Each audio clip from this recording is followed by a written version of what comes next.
Hi students. നമുക്ക് students എന്നുള്ള രീതിയിൽ പഠിക്കാൻ ഏറ്റവും ആവശ്യം എന്താണെന്നറിയോ? നമ്മൾ നമ്മുടെ കംഫർട്ടിനെ അവോയ്ഡ് ചെയ്യുക എന്നുള്ളതാണ്. നമ്മൾ എത്രത്തോളം കംഫർട്ടിനെ പ്രിഫർ ചെയ്യുന്നോ അതിനനുസരിച്ച് സക്സസ്സിൽ നിന്ന് മാറി മാറി പോകും. ഇത് പഠിത്തത്തിൽ മാത്രമല്ല എല്ലാ കാര്യത്തിലും ഉണ്ട്. പക്ഷെ എങ്കിൽ പോലും നിങ്ങളൊന്ന് ആലോചിച്ച് നോക്കിയേ, നമുക്ക് നന്നായിട്ട് ഉറക്കം വരുമ്പോൾ നമ്മൾ കിടന്നുറങ്ങുന്നത് നമ്മൾ കംഫർട്ടാണ്. പക്ഷെ അത് നമ്മൾ പ്രിഫർ ചെയ്യുമ്പോൾ നമുക്ക് പഠിക്കാൻ പറ്റില്ല. നേരെ മറിച്ച് നന്നായിട്ട് ഉറക്കം വരുമ്പോൾ പോലും എങ്ങനെയെങ്കിലുമൊക്കെ നമ്മൾ മുഖം കഴുകിയോ ഇച്ചിരി ഒരു ആക്ടിവിറ്റീസിലൊക്കെ മുഴുകിയോ വേറെ എന്തെങ്കിലുമൊക്കെ ചെയ്തോ ആ ഉറക്കത്തിനൊന്ന് മാറ്റി നിർത്തിയിട്ട് പഠിക്കുക എന്ന് പറയുന്നത് ശരിക്കും എഫേർട്ട് ഇട്ടാലേ പറ്റൂ. പക്ഷെ ആ ഒരു എഫേർട്ട് നമ്മൾ ഇടുമ്പോൾ അത് ഒരു ദിവസം നമുക്ക് അല്ലെങ്കിൽ 2 ദിവസം കൊണ്ട് നേടാവുന്ന ഒരു കാര്യമല്ല. ഒരു കണ്ടിന്യൂസ് ആയിട്ട് നമ്മൾ എഫേർട്ട് ഇടുമ്പോൾ ഗ്രാജുവലി നമുക്ക് ആ കംഫർട്ട് സോൺ വിട്ട് മാറി വരാനുള്ള ഒരു ടെൻഡൻസി ഉണ്ടാകും.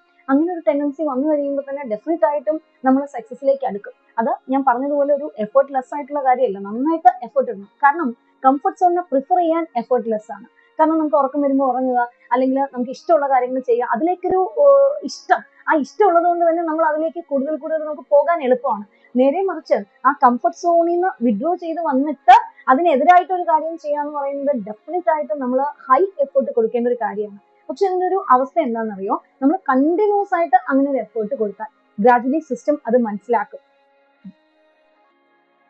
പതുക്കെ അവൻ ആ കംഫർട്ട് സോണിനെ ഡിപ്പെൻഡ് ചെയ്യാനുള്ള ടെൻഡൻസി കുറയ്ക്കുകയും നമ്മൾ എന്താണോ പറയുന്നത് അത് കേൾക്കാനുള്ള ടെൻഡൻസിയിലേക്ക് വരികയും ചെയ്യും. അപ്പൊ നിങ്ങൾ എപ്പോഴും ശ്രദ്ധിക്കേണ്ട കാര്യം, അത് ഏത് മേഖലയിലായാലും, പഠിത്തമായാലും നിങ്ങളുടെ ഒഫീഷ്യൽ വർക്ക് ആയാലും എന്ത് കാര്യമായാലും, നമുക്ക് കൂടുതൽ കംഫർട്ട് ഉണ്ടാക്കുന്നത് എന്താണോ അത് അവോയ്ഡ് ചെയ്യുക. നമുക്ക് ട്രാവൽ ചെയ്യുന്നത് ഇഷ്ടമില്ല, അത് ഡിസ്കംഫർട്ടബിൾ ആണെങ്കിൽ അത് ചെയ്യും. എനിക്ക് കംഫർട്ട് ഇവിടെ ഇരിക്കുന്നതാണെങ്കിൽ ഡെഫിനറ്റ് ആയിട്ട് ഞാൻ ഇരിക്കരുത്. ഓടുന്നതാണ് കംഫർട്ട് എങ്കിൽ ഡെഫിനറ്റ് ആയിട്ടും ഓടരുത്. സോ എന്താണോ നമ്മുടെ കംഫർട്ട് എന്ന് നമുക്ക് തോന്നുന്നത് അത് ചെയ്യാതിരിക്കുമ്പോൾ തന്നെ സക്സസ് ഓടി നമ്മുടെ അടുത്തേക്ക് വരും. അപ്പോൾ ഇതെല്ലാവരും പ്രയോഗിക്കുമല്ലോ അല്ലേ?